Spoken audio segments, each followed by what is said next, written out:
If you don't mind, let us start off with a prayer. I'll lead us off with a prayer, and then we'll get into our Bible class. Let us pray this morning. Heavenly Father, thanks so much for this day, which you blessed us with. Thank you so much for your precious Son who came and was nailed on Calvary's cross so we could have hope of eternal life. We do His will. I pray that everything we say and do would always bring honor and glory to you and to your holy name, Father. I pray that you'd help us through this new year to look to you for the guidance and direction we need in our life and help us through the ups and the downs. Father, help us to always strive to do right and to teach those that are lost. There's so many in this world, Father, and I pray that you would give us the strength and courage to keep walking and talking and living as a Christian so our light could shine so we can bring others to you. Go with us through this class and forgive us where we stumble and fall short. This ask in your Son's name. Amen. Amen. Okay, let's get started this morning. If you would, I want to start talking to you, and I'll probably add a few little things in. No joke. Good morning. How are y'all doing this morning? But anyway, let me start off with this. Well, I had a little situation where I had to go back to Guyana in October, the 1st of December. It's not on here. It'll not be mentioned. So since I do know these slides I've got coming up, that I am pretty quick through them. But this I did want to mention. There's a brother named Sean. Sean, we went to, let me mention this. What we done is we went back to Guyana. I did in October, December 1st. And then what we done is, there was a situation with the church building there, since I've taken over the mission work. And the house where Cairo was supposed to be living, Cairo Moses, it was in such bad shape that he could not move his family in there, so we had nobody in the village preaching the gospel. Cairo was not staying there in that village, and his family couldn't stay in that house. There were some situations that happened that Sunil told me, and you'll hear about Sunil in the campaign. But he said, James, he said, this is going to be one of the things I think you'd be best to come down here and take care of. This wasn't a mission trip, but we did have services every night. But what it was because of the situation that was passed to me. So I went down there and we got it taken care of. But the point I wanted to make about was this, is that there's a guy named Sean. He's not the preacher. He was just one of the guys that helped. He's one of the preachers in the down south. And he has lost his leg. I didn't know this from a motorcycle accident several years ago.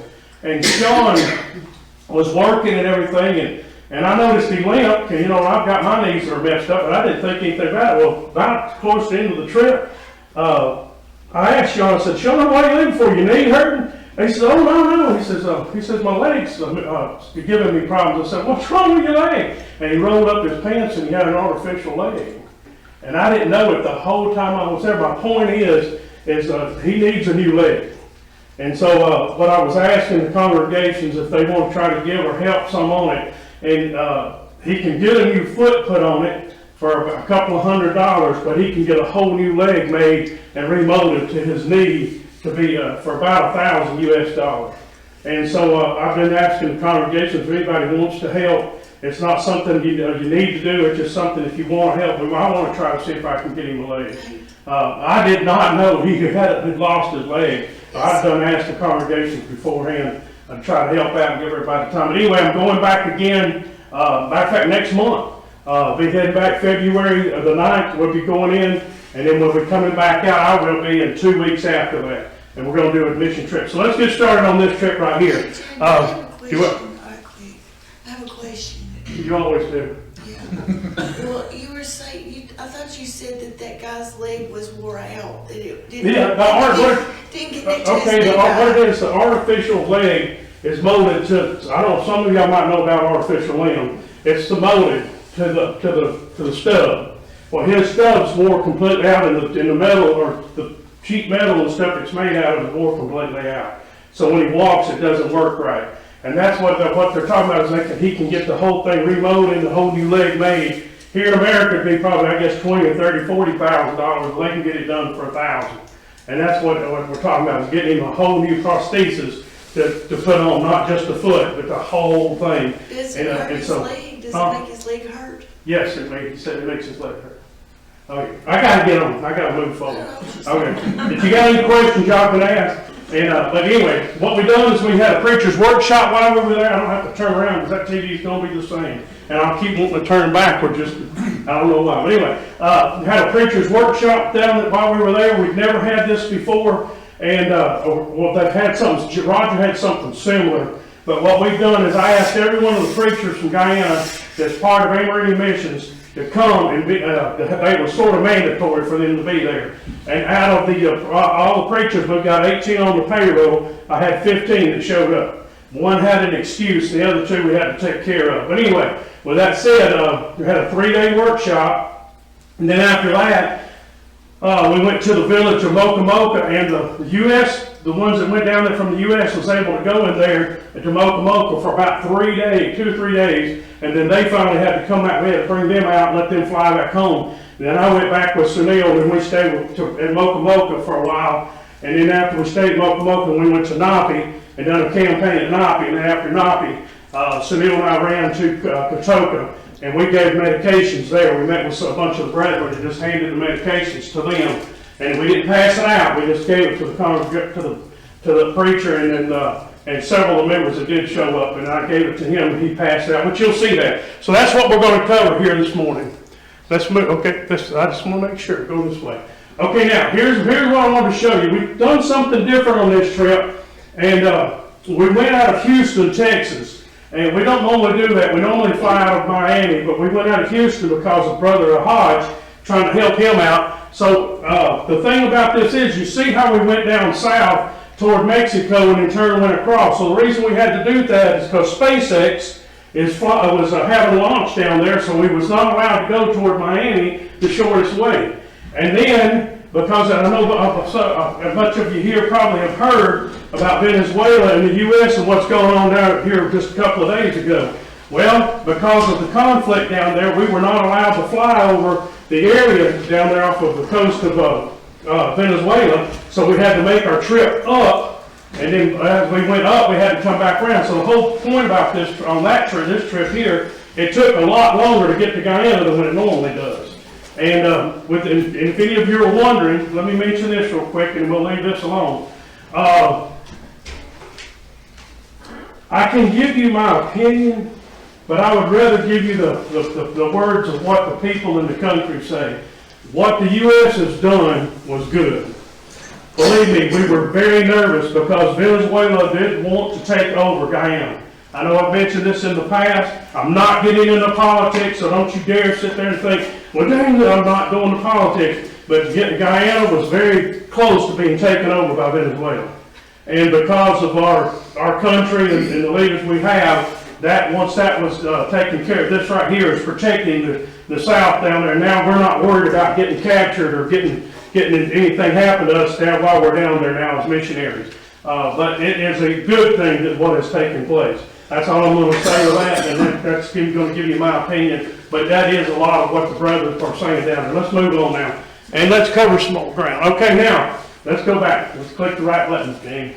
Now, this is us just when we hit the ground right there, and this is, I'll tell you, the brothers that went. Danny Rader's on the left, Brian Hodge is next to him, then we have William and Patrice Hill, and then Brother Hodge from Texas. That's the guy I was talking about a while ago. Brother Danny all the way to the left, and Brother Hodge are the two brothers that done during the preaching seminar. They're the ones that done the classes, and then then also we had a couple of brothers, which you'll see, Guyanese brothers that helped do the classes.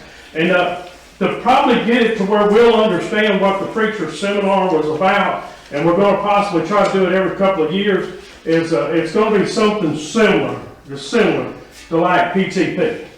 What I wanted is the preachers to come together for them to learn and grow. This wasn't for a congregational thing to have a get-together, and all this. This was for the preachers of AmerIndian Missions to get to come together and sit and have Bible classes like we do here, like things we have to take care of here in the United States. So anyway, but that's the closest thing I can think of what we had down there. This is right before we get to leave. Everybody loaded their bags and stuff on the back of the truck as always, and then Sunil and I turn around and get in the Toyota, and I ride with him down to Lethem. And then the rest of them get to go to the hotel and then leave out the next morning and get on the airplane. This is him right here getting on the airplane, or getting off the airplane there in Lethem. And then Sunil and I you'll see right here, this is us getting there. We think it took us a little over 12 hours to make that trip from Georgetown to Latham through the jungle. It was pretty good. It wasn't a real bad trip. It just depends where it rains, and the road's pretty bad as always. And Toyota done real good. I tell you, I'm not a big Toyota fan, but I've got to admit, over the years of riding a Toyota going down south, they're tough vehicles, guys. I'm just going to tell you, they've got their quirks. Don't get me wrong, they're made by humans, but Toyotas, I would say I wouldn't mind having one. But anyway, let's move on. That's not important. And if you got any questions here in Bible class, I'll say this. I can get through this real quick. These slides right here, I've not got a lot. I'm going to try to talk a little more, but I could be through with these pretty fast. And I know that's unusual for me, as long as thing. But anyway, right here's the Bible class, the preacher's workshop, and I believe this one was Brother Hodge was the one that's getting here speaking. And then this right here, I wanted to give you an idea. I wanted to show you some things. Hopefully you can see it. Yeah, let me move out of the way. I don't want anything to take it. I want to show you a few things this morning that where you'll understand about the preacher's workshop. We learned the mistakes we made, and then we're going to try to change them if we get to have another workshop. If you look there at the beginning, we started, let me say this, we had breakfast at 7:30, and after we had breakfast, we turned around and had a short devo, then we come in here and we have a preacher's workshop started at 9 o'clock in the morning. And from 9 o'clock to 10:30, that's where they stayed inside there. You're going to have to understand, that Guyana, right around 8:30, 9 o'clock, you're bumping close to the 90s. And by anywhere but 11 o'clock or after, you're hitting close to 100 all day long. And so you can only imagine how hot it is. There's a reason I mentioned that. And so we started class at 9 o'clock, we have a break at 10:30, had a 15-minute break, then we turn around and go back, which you can see right there where Thomas was up there. Brian Hodge was first, and Thomas spoke at 10:15 or 10:45, and then we stayed there for an hour and 15 minutes with Thomas. And then we turn around and have an hour for lunch, and then Brother Danny Rader would get up and speak from 1 to 2:30, which would be another hour and a half. Now, that went every day was the same thing, just swapped who spoke and such as that. And but the reason I wanted you to look at that is I want to show you something here. Now, us in Latham, we have a blessing. There is electricity, and so as the brethren got to speak, we did have fans. You can see the fans. There was 4 fans inside there that was blowing. Even though it was blistering hot inside there, I stayed right there close to the first fan, and it worked good. Now, the whole point about this I want to show you is I'm going to mention some stuff here in a few minutes, and you'll understand what I'm talking about.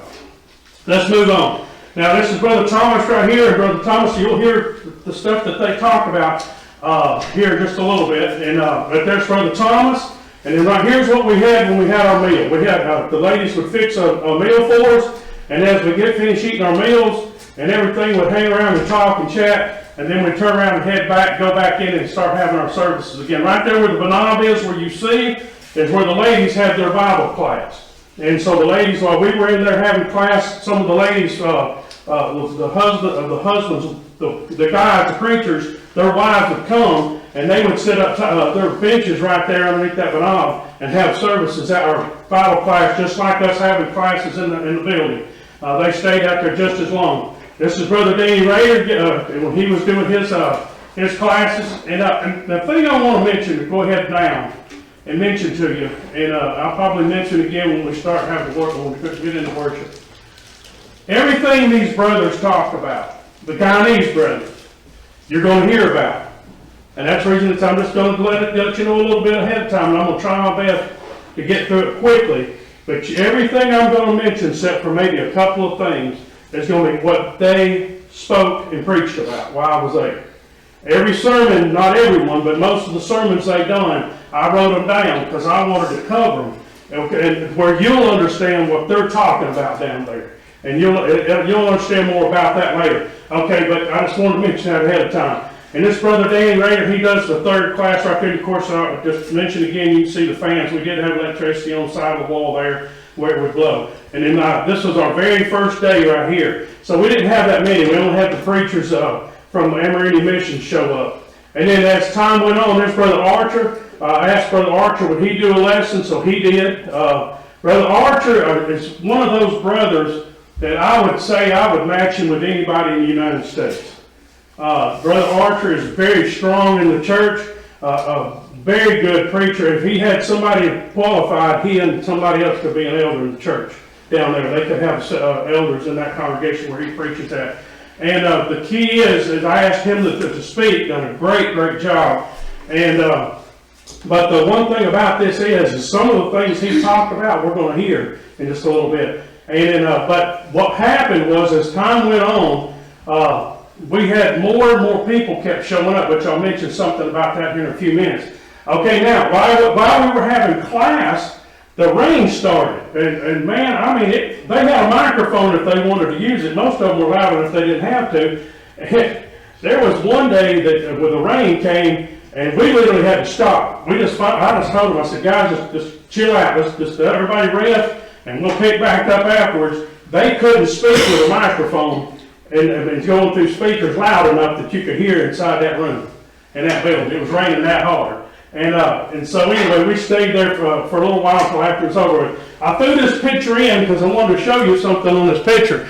Right here is where the brothers, a lot of the brothers stayed, right here on this first picture to your left. What you're looking at right there is what Tom Holland and Jerry Davidson got built, got raised funds to have built. That is the preaching school. That's right across I'm standing in the doorway of the church building there, and right across there is the preaching school. All what you're looking at right there, and those little windows down there on the right, as you go down that building, you'll see the door, and on the right-hand picture now, those little windows right there are where the brethren stayed for 2 years when they go through Bible class there at the university, and but they were staying everywhere inside that building. Some of the guys brought their wives. They were living all inside tents and everything. And that's why I wanted to point that out to you also. And I'm going to show you a little later at the end of one of the rooms how big those rooms really are. They're very little for 4 people to be able to live in. But let's move on. Brother Derek done it at nighttime. We would have classes or have a worship service. Sometimes we'd have singing. And then Brother Derek got up and spoke one time. Brother Derek is a two-shell over all the two-shells down in Guyanan. I guess you'd call him head two-shell, but any reason, Brother Derek is the leader over the country of all the two-shells down there right now. I think his term runs out in April of this year. And but anyway, now this is what I wanted to show you, and the reason I led you up to some of this right here. I don't know how it is here at Sablega Road. And ladies, this is the only time I'm going to say I'm going to pick on you a little bit, but this will be it, I promise you. I don't know how it is here in Sablega, but in Glencoe, the thermostat goes up and down, up and down, and up and down. Because some women, they want it hot, they get, I'm burning up, and then you turn the thermostat, they can't stand it, so the thermostat goes down and you can hang meat in it. And next thing you know, somebody's freezing. They have one of the ladies that freezes. They can't get enough jackets on. So guess what? Temperature goes up. So it's up and down, up and down. So anyway, it's always cold in there. She says it's always cold in there. But the point I'm getting at is, this is what impressed me, and I think it will you also. I'm not picking on you ladies. I just wanted to show you something. We had Bible classes, and so the ladies, the only place we could put them to have their class. Remember, I showed you we were inside, and I missed a few things, but I'll show you in a minute. But the ladies sit out there, they spent the same amount of time as the men did inside the building. Matter of fact, when we would have our breaks, they would still be out there having classes. Now I want you to notice what they're sitting on and what's not out there. Does anybody notice? No fans. No fans? And what else? No padded seats. No padded seats. And let me tell you something, I was expecting to get chewed out when this took place the first day. What's so sad, guys, is these ladies want this class done again. And they spent the whole day out there and never fussed about the heat, never said a word about no fans, and never griped about the wooden benches. And they want to do this class again. And I'm talking, you saw where I've done an hour and a half sitting on those benches. And then they turn and they wouldn't even take a break when we did. Then they turn around and have done it again. Then they have to set up for the first eat. Then they turn around and take that down and start their classes back that evening. Now, my point is, one of the congregations, a Raglan Church of Christ, said only just about women. They are only women there, except for us men that are able to go and preach to them, because the guy that was the preacher there, Roger Harmon, has passed away. Believe it or not, they donated $500 to buy these women fans. So from now on, the ladies' class, as long as we have generators, which here they have electricity, the ladies are going to be able to have fans in their classes. And so that the money was donated for them, but for me to purchase fans down there for the ladies' classes. Now, Sister Andrani, you see her, the corner, the lady in the pink, Sister Andrani's on the right. She done I don't remember how they done their classes, but she would teach. Then Sister Jessica over here against the pole, she would teach the next time. And Sister Patrice, is the blonde-haired lady that went down there from the U.S., would teach a class. So they swapped it out just like the guys did. There was 3 classes a day, and they would teach the classes all 3 days we were there. And they never heard a problem. And like I said, they asked me, almost pleading, they would love to do this again. I was asked, and let me mention this real quick. I didn't expect everything to happen the way it did. I knew we'd have probably a pretty good turnout and everything, but because of the situation, let me back up. There was a brother before I left from a congregation that wanted to help out with the campaign. And I said, okay. I said, well, just send me a check to Glencoe. He said, I don't want to give a check. I want to give money. I'm not going to mention his name because I don't think he really wants to be advertised who he was. But he said, no, Brother James said, I want to give you some cash. What I want to do. I said, okay, we couldn't get together. And it's like, no kidding, it was the week of me before let me leaving. And I said, brother, I said, there's no way we're going to get together. I said, I can't get, because I'm trying to get everything taken care of. He says, okay, I'll tell you what I'll do. He says, is there a way I can bring it to your house? I said, yeah. And Dean and I had to make a trip. Matter of fact, that weekend, right before I left on Monday, to go to Mississippi to give a report on the mission work that's going on for AmerIndian Missions. Anyway, with that said, he left the money there in my pickup truck. And when I get back from the trip, there's $4,000 in my cash in my truck. I was not going to take that money with me. I thought I'll just put it in the safe. And I said, what we'll do is we'll use it for mission work or to drop it in the bank. And I said, okay, I'll go ahead and take it. So I went ahead and stuck it in an envelope and carried it down there. I'm glad I did, because we would have not, but I could have not, if I did not have enough money to pay for the food and everything that had to be done. Because by the time we finish this, which I'm going to show you in a few minutes, but by the time we finished the preacher's workshop, I had preachers from the Church of Christ coming from everywhere wanting to be part of this workshop. Because nothing like this has ever really happened in Guyanan before. And Brother Sunil kept asking me, he said, Brother James, do you want to feed them? Or what do you want? I said, what am I going to do? Turn them away? Am I going to tell them, no, you're going to stand here and watch us eat? That'd be no different. And really, truthfully, it'd be no different this morning. And you tell Dana, okay, y'all going to have to sit and watch us because we can't afford to feed you. And let's just sit and watch her. And they couldn't afford to drive off and go somewhere and grab them some groceries. Like Dana and I probably could jump in the car and drive. They didn't have a vehicle.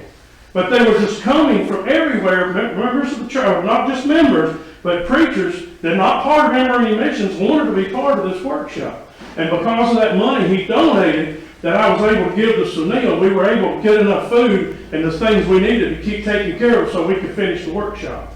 So anyway, it goes to show you the Lord knows things a lot more than we do. He's a little smarter than we are sometimes, I think, if we give him the opportunity. Let's move on. I see the clock here. We're going to be ahead of time. Okay, let's get on. My clicker ain't clicking. That ain't good. My clicker ain't clicking. Did I do something wrong with my clicker? Hit the down button. You hit the down button. Is my battery dead? Maybe the battery. Let me do it. Just tell me when you want it. Okay, go ahead. There you go. Now, this is one, I might have turned it off, by the way, just touching buttons on the side. That could have been what I've done. Anyway, right here, the reason I threw this one in, right at the very end, I got up and spoke, and I asked them if they had any questions for me, since I was the new director of AmerIndian Missions. They said yes, so several of them had questions. Cairo, the guy I was talking about, that I went and took care of the preacher's house and everything, said there was some things that he was promised that he wasn't given, and I told him, I said, brothers, let me explain something to you. And I think everybody here understands what I'm fixing to tell you. And they understood.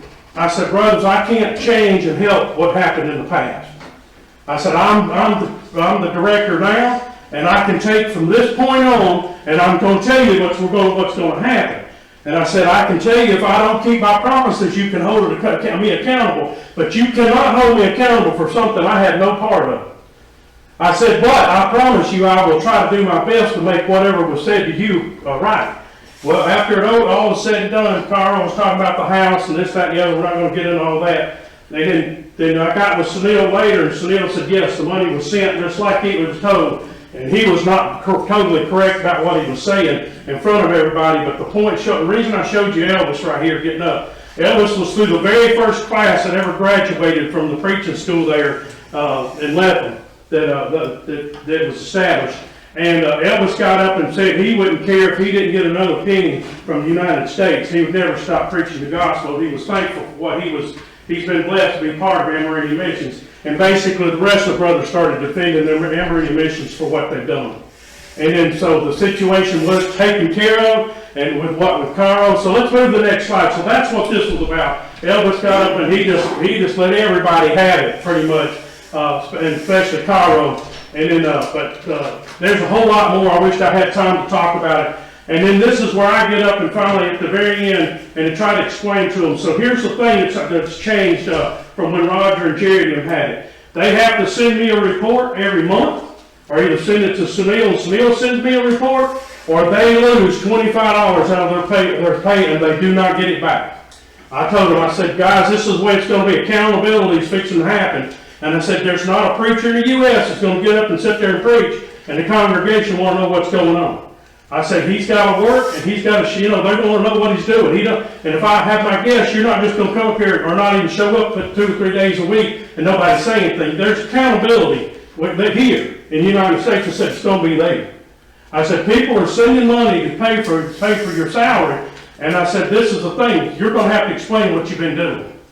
And I said, over the years, Roger tried to get this set up. I said, every one of you's got a cell phone.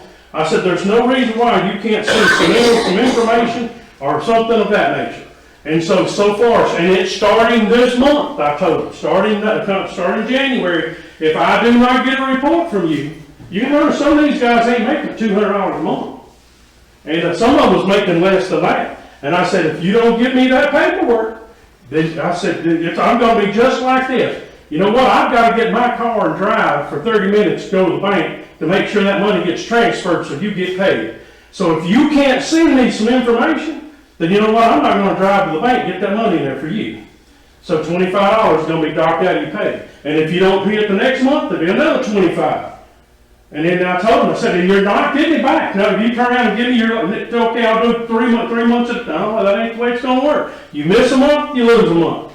And I want them to understand. I'm not trying to pick on them, but they've got to give answers for what's going on. Okay, next slide. James, real quick. Yes, sir. So I guess the 1st of February, they'll get the report for January. Yes. Is that correct? Yes. So you're always a month behind. A month behind, 1 month in hold. So what do they do in December?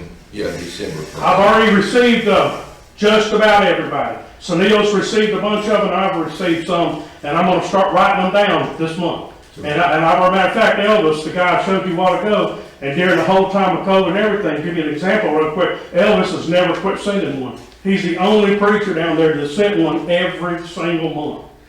And so now, but I've been getting them, as a matter of fact, through Facebook with Messenger and stuff, I've been receiving them already. The preachers are getting the information, and I'm going to try to get it arranged so that I can pass it on to the congregations that are supporting that preacher. That way they can see what's being done. But yes, it's a bump in the hole. If I don't receive it, then they get docked. And it's just, we've got to get accountability. I mean, y'all understand it's just the way it is on our jobs and everything, and it's no different down there. I love these brothers, and I know them very well, but we got to have some accountability. Okay, next slide. Hold on, right there. This one right here is, I want to show you, it's a little clearer day, and this is where they were staying. You can see the tents and everything, and then the building on the right-hand side now has just recently been built, I think about 10 years ago, 6, 7, 8 years ago, something like that, and that's where the medical shop is. That when they have medical campaigns down there, there's 2 offices right there that they can fit to see patients and stuff. And then what we've done, we were allowed to let like Derek and his wife and Ronnie and a couple of other husband and wives was able to stay in that building, where they could shut the door and be, you know, and not be out there with everybody with husbands and wives out, and the ones that had spouses could be a little more private than the ones that wasn't. So anyway, okay, go ahead, next slide. Okay, this is not everybody that came, but this is a large part of the group that showed up or was there. Some of these are AmerIndian brethren, are part of AmerIndian Missions, and some of them are not. But this gives you an idea of what we had. And this is only the men. I didn't get a picture of the women. And but this is only the men out there that came. And like I said, some of these right here in this group. But like I show you right there, there's over 50 preachers that finally came to the workshop. And I've been asked again several times, are we going to have it again? And I told them, I said, brothers, we can't afford to do this every year. And so it's going to take some funding to get it done again.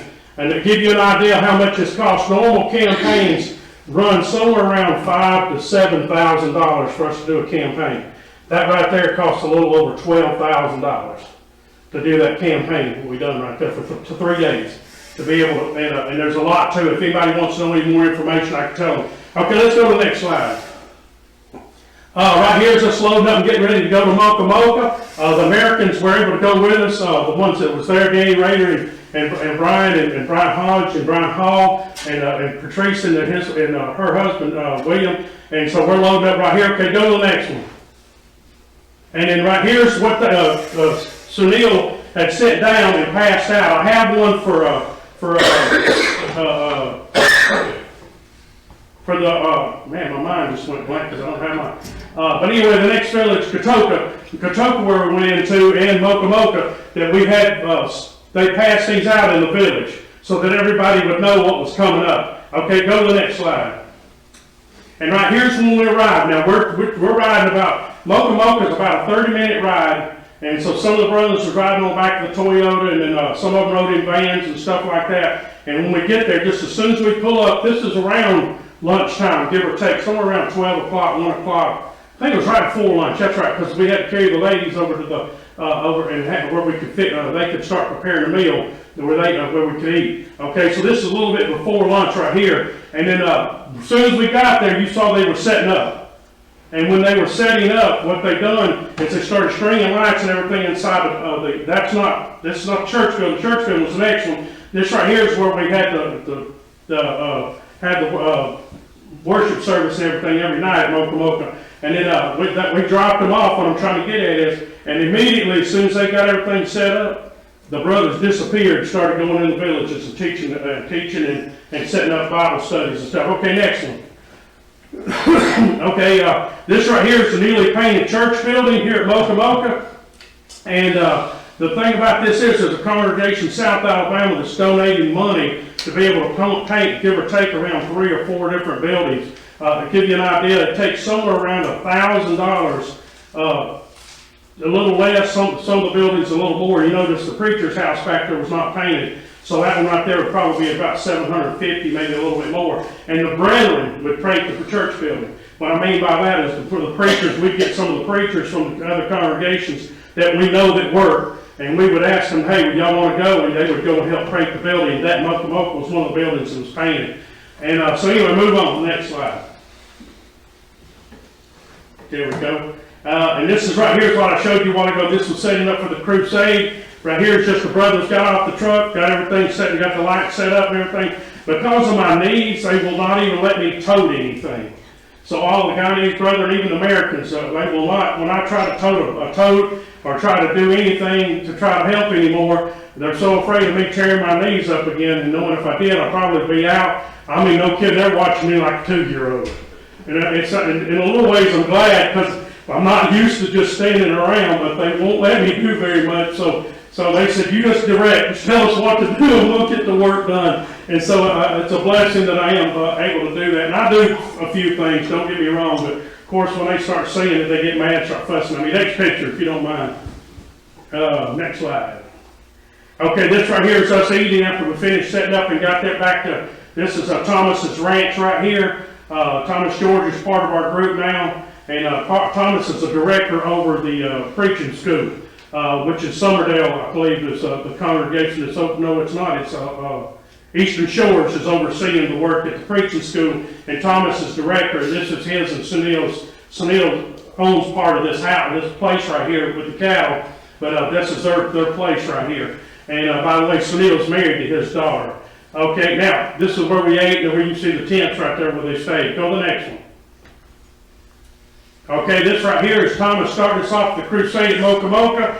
He pretty well started us off everywhere we went. Brother Thomas is everybody in Guyana, or South Guyana, in Region 9 and all around know Thomas.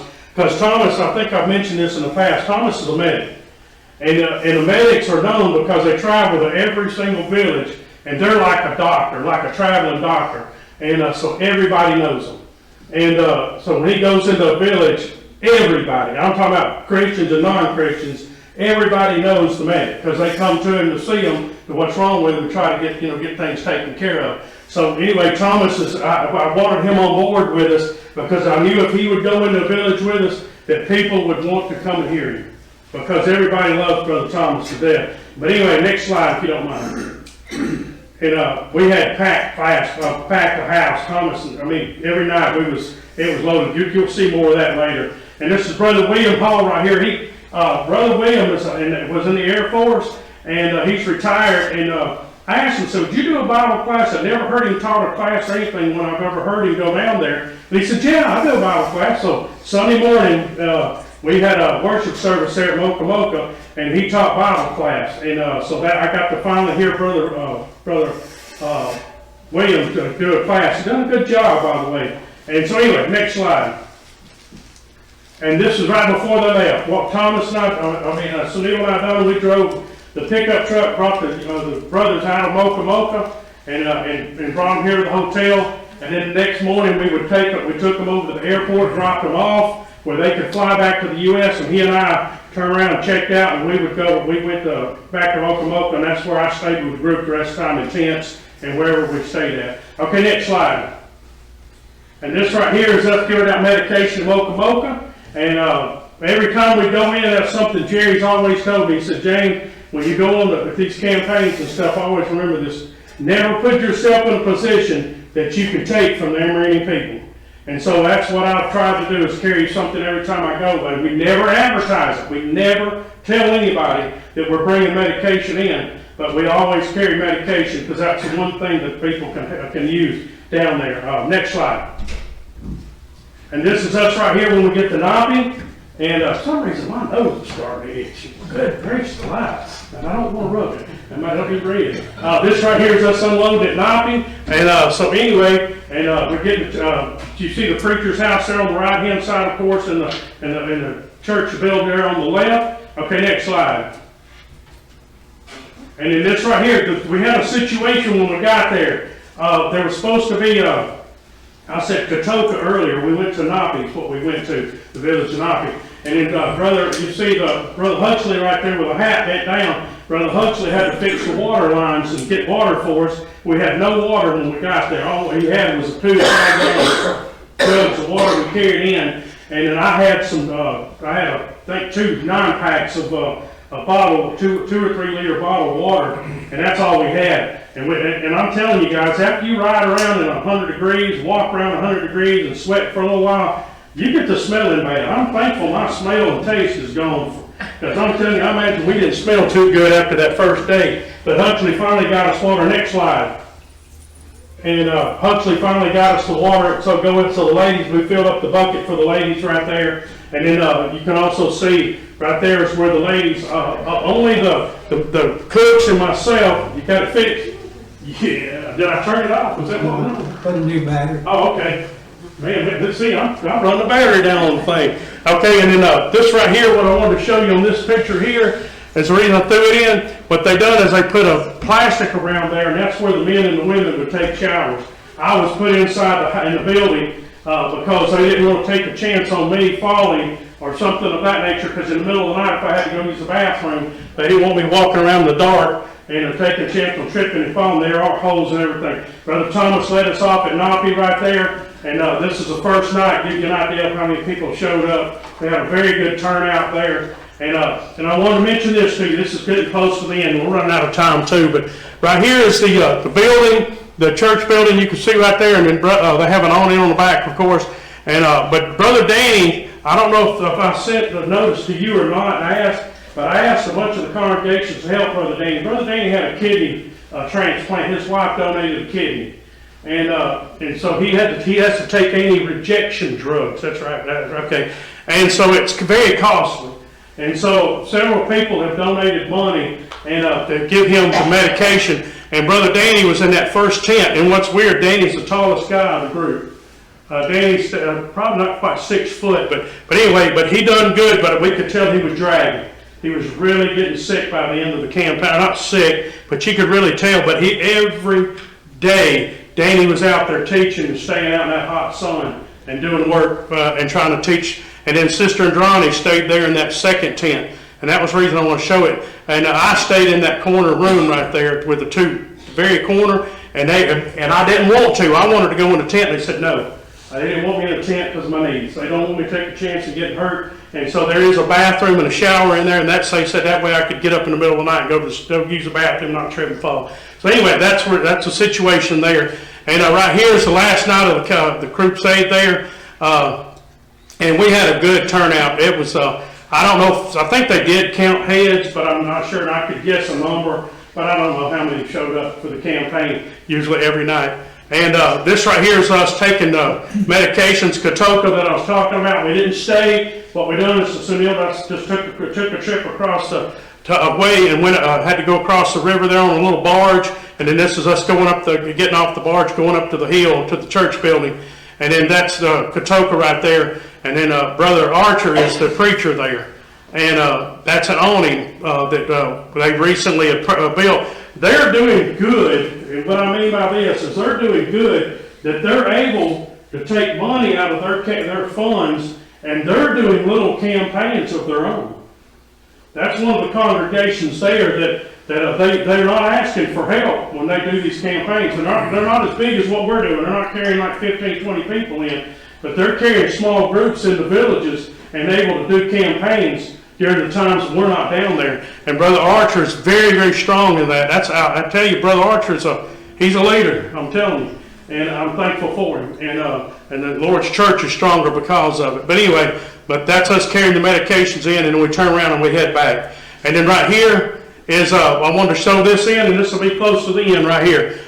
This is the room right here where we kept our stuff. But it is like if one of y'all want to start going on the trip, and you was to go for a while, what would happen, so you bring your clothes and stuff back and forth, you would leave your stuff down there in a tote, in a room. And so what had happened is it got to where the termites and everything ate up some of the wood, and you couldn't see in the room. It was literally, I couldn't see in that room even with glasses. And so what we done is we turned around and took and painted the room, and then I turned around and installed lights on the right-hand side right there and brightened the room up.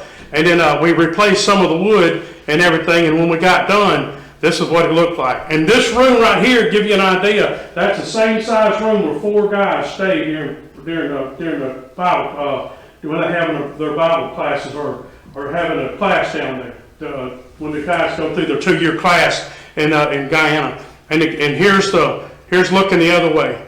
And it gives you an idea. This is it's small, little bitty thing. And give you an idea just to finish off, this is, I believe, our last slide. That green tote, the black one, the red one, the purple one, the red one below it, the black one, and the black one on the very bottom, and the gray one are mine. All those are my stuff. I can tell you what's in them, too, by the way. A lot of them Bibles, giant print Bibles that Dana was purchased with the money that was sent to us, and a lot of stuff of that nature, tents and blah, blah, blah, blah. I can tell you clothes and everything sent them. But anyway, that's it. But that gives you an idea of what these guys are living in. There's 2 bunks on each side where the guys have. That's one of the classes right there they gave to us to be able to have them locked up when we lock our stuff up. Any questions? Wait, I went over 3 minutes.